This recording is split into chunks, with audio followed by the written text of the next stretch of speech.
반갑습니다. 한 주를 여는 월요일 아침입니다. 오늘 갈라디아서 말씀을 통해서 하나님의 위로와 능력이 우리 성도님들의 삶 속에 더욱더 풍성해지시길 바랍니다. 이 시간 갈라디아 3장 10절에서 18절의 말씀 함께 보도록 하겠습니다. 무릇 율법 행위에 속한 자들은 저주 아래 있나니 기록된 바 누구든지 율법 책에 기록된 대로 모든 일을 항상 행하지 아니하는 자는 저주 아래에 있는 자라 하였습니다.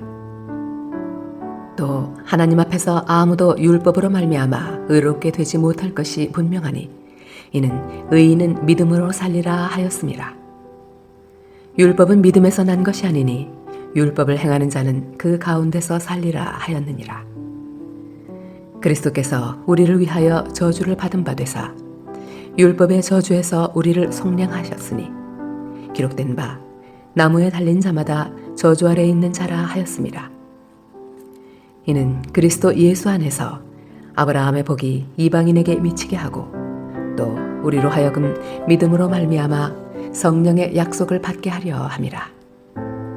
형제들아, 내가 사람의 이해대로 말하노니 사람의 언약이라도 정한 후에는 아무도 패하거나 더하거나 하지 못하느니라. 이 약속들은 아브라함과 그 자손에게 말씀하신 것인데 여럿을 가리켜 그 자손들이라 하지 아니하시고 오직 한 사람을 가리켜 네 자손이라 하셨으니 곧 그리스도라. 내가 이것을 말하노니 하나님께서 미리 정하신 언약을 430년 후에 생긴 율법이 폐기하지 못하고 그 약속을 헛되게 하지 못하리라. 만일 그 유업이 율법에서 난 것이면 약속에서 난 것이 아니리라. 그러나 하나님이 약속으로 말미암아 아브라함에게 주신 것이라.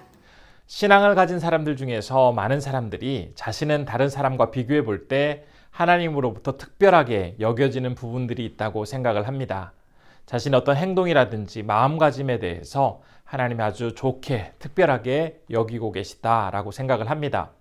물론 하나님께 더 순결하고 거룩하게 나아가고자 하는 사람의 열심 혹은 간절함은 너무나 소중한 것입니다. 그러나 자칫 이러한 모습 속에서 자신을 더 우월하게 여기거나 영적인 교만함이 자리할 수도 있기 때문에 굉장히 주의가 필요합니다. 이런 생각을 가진 사람 중에서는 성경이 가르친 어떤 규율을 지나칠 만큼 철저하게 지키려고 하거나 수고스러운 고행이라든지 금욕적인 생활과 같은 그런 종교적인 열심 있는 모습을 통해서 다른 사람과 자신을 구별하려고 하는 사람들이 있습니다. 이런 방향으로 가게 되면 예수님께서 우리에게 가져다 주시는 참된 기쁨과 복음이 주는 자유, 이러한 것들을 누리기보다는 습관적이고 외식적인 신앙생활을 하게 되는 경우가 많습니다.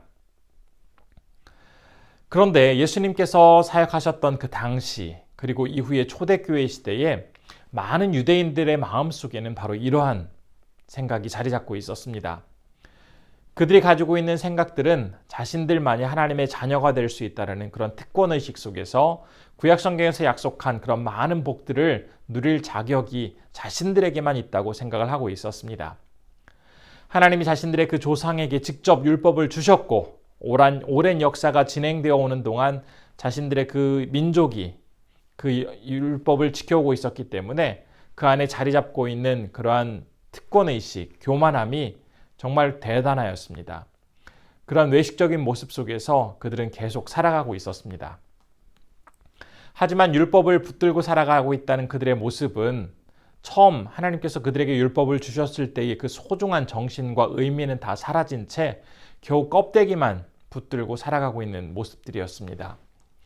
율법을 절대시하면서 그것만을 붙들고 살아가고 있는 사람들을 향해서 오늘 본문에서 바울은 하나님 앞에서 진정 의로운 사람이 어떤 사람인지를 다시 한번 가르쳐주고 있습니다. 10절의 말씀을 보면 무릇 율법 행위에 속한 자들은 저주 아래 있나니 라고 증거를 하고 있습니다. 율법 행위에 속한 자들, 이러한 사람들은 바로 앞에서 7절과 9절에서 언급한 믿음에서 난 자들과는 반대되는 의미를 가진 사람들입니다.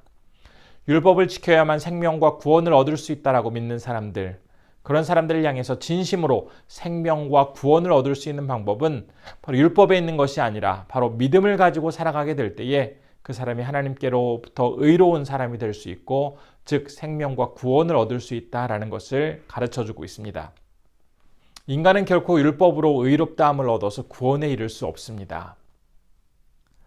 율법뿐만 아니라 그 외의 어떤 인간적인 수단, 방법, 그러한 것들을 동원한다고 해도 결코 인간은 구원에 이를 수가 없습니다.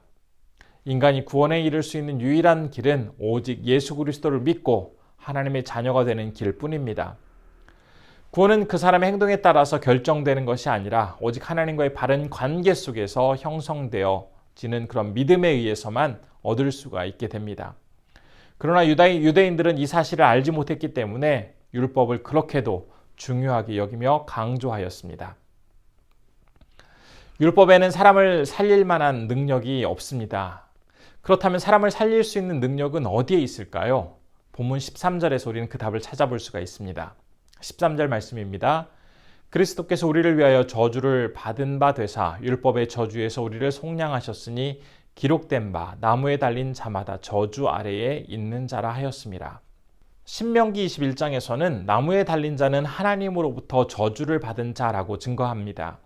그렇기 때문에 유대인들의 생각 속에는 십자가에서 죽은, 즉 나무에 달려 죽은 예수님은 구원자로 받아들여지는 것이 아니라 오히려 하나님으로부터 저주받은 사람이었다라고 그들은 생각하고 있었습니다.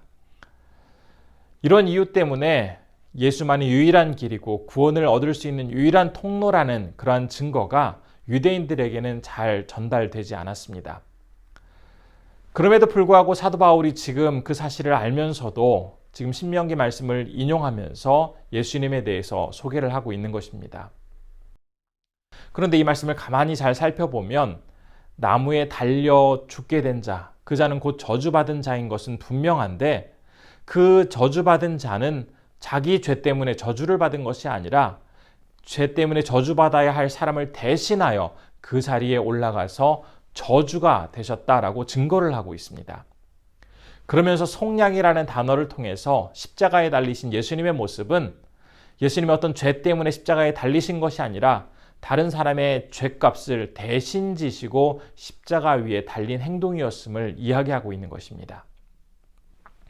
속량이라는 단어는 값을 지불하고 자유하게 하다라는 뜻입니다. 이 단어는 노예나 종에게 몸값을 지불함으로써 이제 완전하게 자유를 누릴 수 있도록 해줄 때 사용하는 말입니다. 예수님은 죄를 지은 인간을 대신하여 직접 저주받으시고 모든 죄값을 다 지불하심으로써 이제 사람들은 죄로부터 완전히 해방되어서 자유롭게 살아갈 수가 있게 되었습니다. 속량의 은혜, 바로 우리에게 주어진 놀라운 선물입니다. 사람에게 주어진 이 구원의 역사는 이처럼 인간의 모든 죄를 대신하신 예수 그리스도에 대한 진실한 믿음이 있을 때에만 가능하게 됩니다. 그런데도 불구하고 여전히 유대인들과 많은 사람들의 입속에는, 생각 속에는 율법에서 정하고 있는 조항을 지키는 것으로서 그들이 의롭게 되어지고 또한 구원에 이를 수 있다라고 생각을 하고 있었습니다. 지금 사도 바울은 그런 잘못된 생각을 가지고 있는 사람들의 그 의식을 교정해주고 있습니다. 그러면서 이제 오늘 우리에게 주어진 본문의 마지막 부분인 18절은 이렇게 마무리를 하고 있습니다.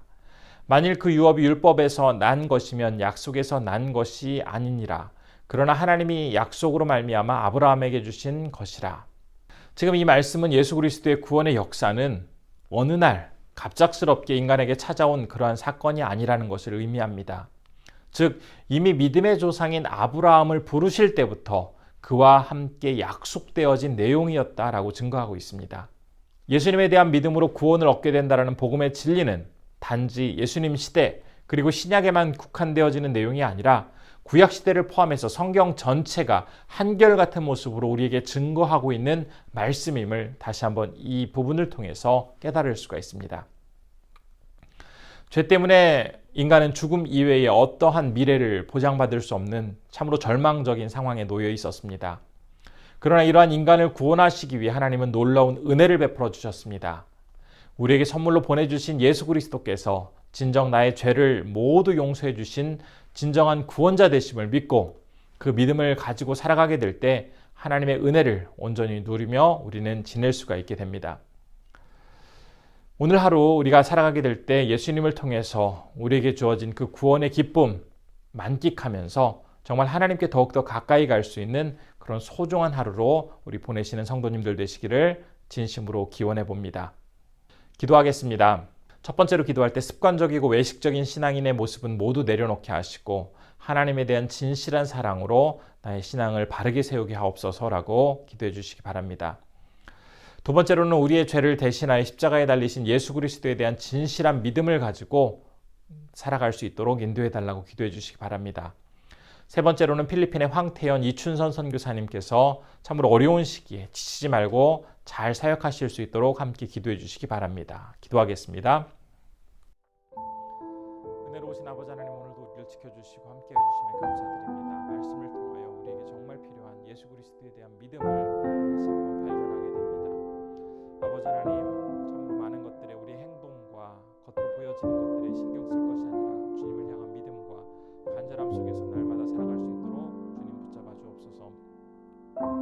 우리의 마음속에 주님을 향한 믿음이 더욱더 굳건하게 섬으로써 주님을 향한 그 온전한 신앙이 날마다 매 삶 속에서 고백되어지게 하시고 예수 그리스도 때문에 날마다 기쁨이 더욱더 우리에게 충만하여 줄 수 있도록 아버지 하나님 붙잡아 주옵소서. 진실한 믿음을 가지고 살아갈 수 있는 주님의 백성들이 되길 원합니다. 오늘은 필리핀에서 사역하시는 황태현 이춘선 선교사님을 위해서 기도합니다. 어려운 시기에 지치지 않게 하시고 건강하게 사역 잘 감당하실 수 있도록 황 선교사님, 이 선교사님 지켜주시옵시고 함께 동역하는 동역자와 모든 상황 속에서 역사하시는 하나님만을 온전히